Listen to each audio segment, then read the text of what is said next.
أهلاً بيكم في رسائل المنام. النهاردة معانا حلم جديد جالنا من متابعة على صفحة رسائل المنام على الإنستجرام.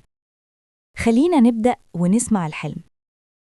المتابعة بتقول: أنا دلوقتي مخطوبة، وماما وأختي حلموا في نفس اليوم إني اتجوزت واحد تاني مش خطيبي، وكل واحدة فيهم شافتني متجوزة شخص غير التاني، يعني مش نفس الشخص خالص. طيب، تعالوا دلوقتي نشوف تفسير الحلم. أول حاجة مهمة جداً، لما شخصين يحلموا بنفس الفكرة في نفس اليوم إنك اتجوزتي غير خطيبك، ده مش معناه خيانة ولا قدر مكتوب، لكن غالباً بيكون انعكاس لطاقة قلق حوالين موضوع الجواز. أولاً، الجواز في الرؤى مش دايماً معناه جواز فعلي، غالباً بيرمز ليه تغيير كبير في حياتك، انتقال لمرحلة جديدة، ارتباط بمسؤولية مختلفة، أو قرار مصيري. ثانياً، إن الشخص مختلف في كل حلم. لو كان شخص واحد بيتكرر كنا نقف عنده، لكن إن كل واحدة شافت عريس مختلف ده معناه إن الموضوع مش عن شخص بعينه، ده عن فكرة التغيير نفسها. ثالثاً، الحلم جاي منين؟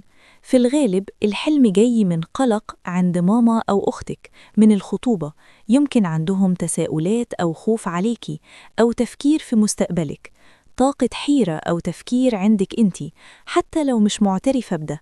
أحياناً العقل الباطن بيوصل القلق للي حوالينا. أحياناً بيبقى الحلم رسالة إن في تغيير في العلاقة نفسها، مش تغيير شخص، يعني مرحلة جديدة، اتفاق مختلف، أو إعادة ترتيب. هل ده معناه إن الخطوبة مش هتكمل؟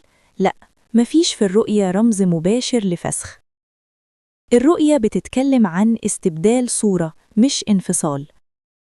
لو كانوا شافوا زعل، رفض، هروب، لبس أسود، أو مشكلة في الفرح، ساعتها التفسير يختلف.